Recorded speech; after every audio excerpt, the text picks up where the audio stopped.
तनोतुना सदाशिवम। मैं हूँ आचार्य शिवन मिश्र। आज हम काफ़ी लंबे समय के बाद आप लोगों के सामने उपस्थित हैं और आज हम इस विषय के साथ उपस्थित हैं कि क्या पौराणिक साहित्य को ऐतिहासिक संदर्भों में प्रमाण की तरह प्रस्तुत किया जाना उचित है। क्योंकि बहुत सारे विमर्श आजकल सोशल मीडिया पर देखने को मिलते हैं। कुछ लोग सनातन साहित्य को कोरा बकवास बताते हैं। सनातन साहित्य जीवी वर्ग, जिनमें आचार्यगण हैं, विद्वान लोग हैं, वो भी प्रायः दो भागों में बटे हुए हैं। कुछ लोगों का मानना है कि जो पुराण साहित्य है उसमें बहुत कुछ अंग्रेज़ों और बौद्धों के काल में अलग से मिला दिया गया और इसलिए पुराण की प्रत्येक बात प्रमाण रूप में नहीं हो सकती। तो बहुत सारे इस पक्ष के पक्षधर हैं कि पुराणों में एक शब्द भी मिलावटी नहीं है, पुराण जैसे भी हैं मौलिक हैं और पुराणों की प्रत्येक बात को प्रमाण की तरह माना जाएगा। वाद विवाद भी होते हैं, शास्त्रार्थ भी होते हैं। हालांकि इन शास्त्रार्थों से, इन वाद विवादों से पुराण के मौलिक उद्देश्य की कोई पूर्ति नहीं होती।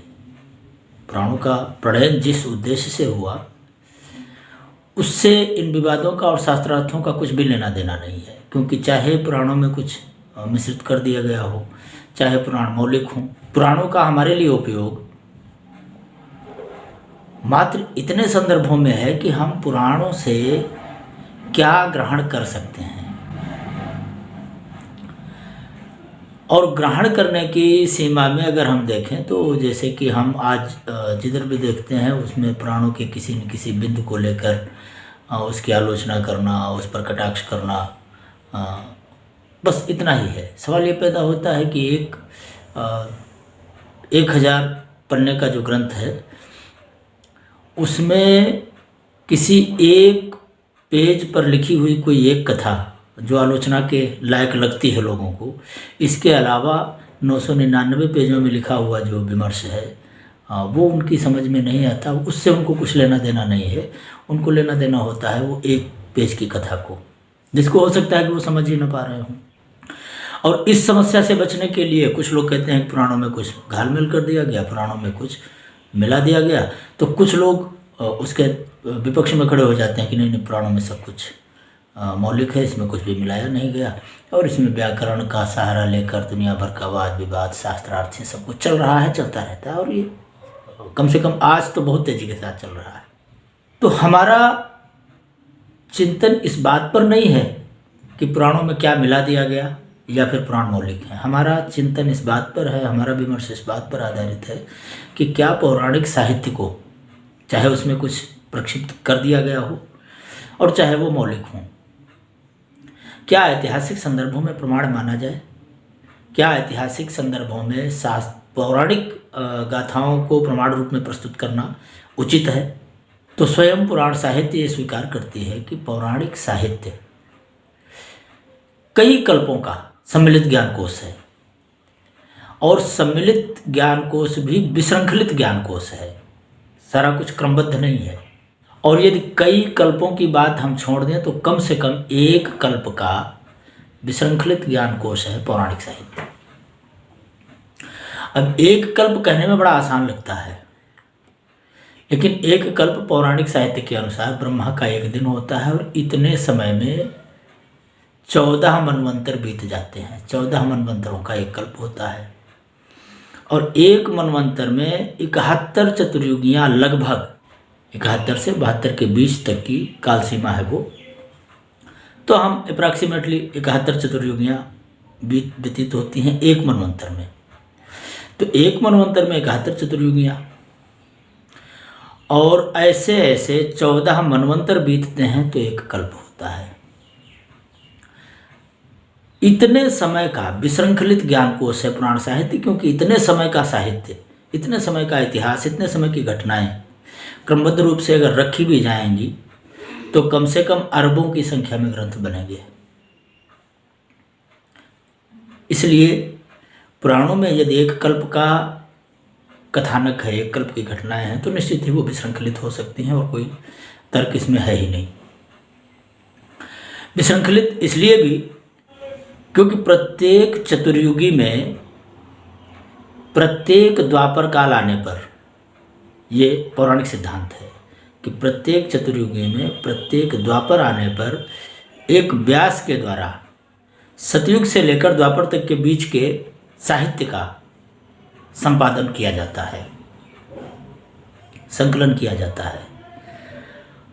तो संपादन और संकलन एक चतुर्युग के बीच जितना भी ज्ञान विज्ञान, परंपराएं, संस्कृति के तत्व हैं, जो राजवंश हैं, जो राजा हुए, जो घटनाएं हुई, उनका एक मोटा मोटा संपादन प्रत्येक चतुर्युगी के द्वापर में होता है।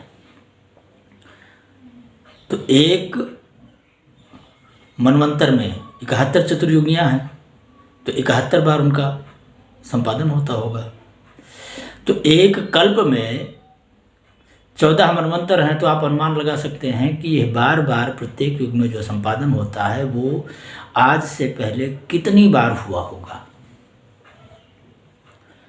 फिर प्रत्येक चतुर्युगी के अंत में एक प्रलयावस्था आती है, क्योंकि प्रलय के 3 प्रकार पुराणों में बताया गया है, नित्य प्रलय, नैमित्तिक प्रलय और आत्यंतिक प्रलय। तो ये जो नित्य प्रलय है ये प्रत्येक चतुर्युगी के अंत में आती है। प्रत्येक युग के अंत में जो एक व्यापक जन धन हानि होती है वो एक बात है, उसको प्रलय के अंतर्गत गिनते ही नहीं।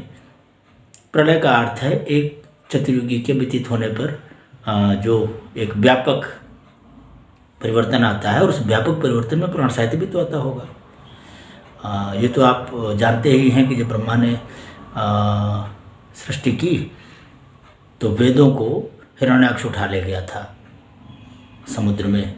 मतलब ये कि जलप्लावन होता होगा और प्रत्येक बार प्रकृति के हर अंश की तरह जो संकलित और संपादित साहित्य है वो भी जल में द्रोहित हो जाता होगा। तो हमें जो हर सतयुग में प्राप्त होता है वो छिन्न भिन्न अवस्था में प्राप्त होता है, और जिसे क्रमबद्ध स्वरूप मनु के द्वारा दिया जाता है। तो जो पहले से है उसको भी यथावत सुरक्षित कर लिया जाता है, और फिर जो नई व्यवस्था मनु के द्वारा तैयार की जाती है उसके बाद जो एक व्यापक ज्ञान परंपरा चलती है विभिन्न ऋषियों के माध्यम से, तो उन सब का फिर सामूहिक संकलन द्वापर में होता है। तो पुराण साहित्य एक बहुत लंबी काल सीमा का विशृंखलित संकलन है। हमारे लिए ये जानना और प्रमाणित करना काफ़ी कठिन काम है कि पुराण में लिखी हुई कौन सी कथा, कौन सी घटना किस युग की है, किस कल्प की है। अब हमारा जो भौतिक जीवन है, क्योंकि ज्ञान का उद्देश्य है एक व्यक्ति के भौतिक जीवन में आत्यंतिक विकास और आत्यंतिक अध्यात्म की उपलब्धि, श्रेयस की उपलब्धि। अब ये श्रेयस की उपलब्धि आत्यंतिक विकास के बाद यदि श्रेयस की बात करेंगे तो स्वर्ग हो सकता है, और आध्यात्मिक विकास के बाद यदि श्रेयस की बात करेंगे तो मोक्ष हो सकता है। तो एक व्यक्ति के लिए पौराणिक साहित्य का उपयोग सिर्फ नैतिक कर्तव्यों के ज्ञान भर में निहित है, इससे ज़्यादा पुराणों का उपयोग जीवन में और कुछ नहीं है। तो जब पुराणों को लेकर ये वाद विवाद हो, इसमें ये प्रक्षिप्त है, इसमें वो प्रक्षिप्त है, अच्छा तो कुछ भी प्रक्षिप्त हो, यदि वो भौतिक जीवन की व्यवस्था करने में सहयोगी है तो प्रक्षिप्त ही सही, और वो मौलिक है लेकिन देश काल और युग के विपरीत है तो वो मौलिक होता वो अभिग्राह्य नहीं है, क्योंकि स्वयं पौराणिक साहित्य का अपना विमर्श है कि प्रत्येक युग का धर्म अलग है, प्रत्येक युग की क्रियाविधि अलग है, प्रत्येक देश काल परिस्थिति में एक ही नियम सर्वत्र सभी प्रकार से मान्य नहीं हो सकता।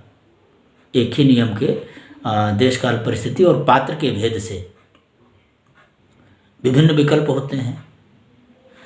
तो कोई मौलिक नियम यदि सतयुग का है तो स्वाभाविक सी बात है कलयुग में वो नियम जैसे का तैसा तो स्वीकार हो ही नहीं सकता, जैसे कि यज्ञों में पशु बलि, त्रेता का विमर्श है, कलयुग का विमर्श नहीं है।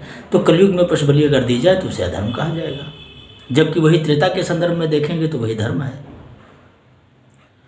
तो पौराणिक साहित्य को हमें अपने नैतिक जीवन के उत्थान में जितना उपयोग हो सकता है उतना उपयोग करने भर से पौराणिक साहित्य का उद्देश्य पूरा होता है, ना कि इस बात पर वाद विवाद करना कि भाई पुराण में इतना प्रक्षिप्त है, इतना अप्रक्षिप्त है। तो प्रक्षिप्त अप्रक्षिप्त का प्रमाणीकरण किसी भी तरह हो ही नहीं सकता। ये विमर्श बहुत समय से चल रहा है, आज से नहीं चल रहा है, ये विमर्श तो हजारों सालों से चल रहा है। अब प्रक्षिप्तीकरण के जो पक्षधर हैं उनके अपने तर्क हैं, उनकी अपनी व्याख्याएं हैं, और वो भी उच्च कोटि के व्याकरण के विद्वान हैं, तो ये नहीं कह सकते कि वो गलत अर्थ कर रहे हैं। तो जो अप्रक्षिप्तीकरण के पक्षधर हैं उनकी अपनी भी व्याख्याएं हैं, अपने विमर्श हैं, और वो भी उच्च कोटि के विद्वान हैं, तो हम उन्हें भी नहीं कह सकते कि वो गलत कहते हैं। लेकिन प्रश्न तो ये है कि इस प्रक्षिप्ति अप्रक्षिप्तीकरण का मानव के भौतिक जीवन से क्या लेना देना। राम की कथा किस ग्रंथ में किस तरह आई है, इस बात से हमारा मतलब है, या हमारे लिए एक केंद्रीय आदर्श है कि भाई रामो विग्रहवान धर्मः, राम धर्म के प्रतीक हैं, मूर्तिमान स्वरूप हैं, इसलिए राम एक आदर्श हैं हमारे लिए, और हम राम के आदर्शों को यदि ग्रहण कर सकें, यदि उतार सकें अपने जीवन में, तो ही राम हमारे लिए उपयोगी हैं।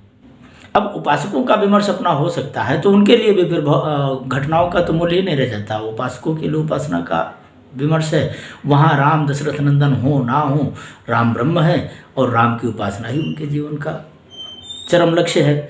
लेकिन निष्ठा, यदि राम के प्रति निष्ठा कृष्ण के प्रति द्वेष में बदल जाए तो फिर यह पुराणों का लक्ष्य नहीं है।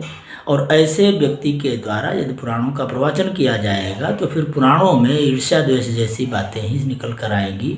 फिर पुराणों में धर्म की स्थिति ना उन्हें दिखेगी ना श्रोता को दिखेगी।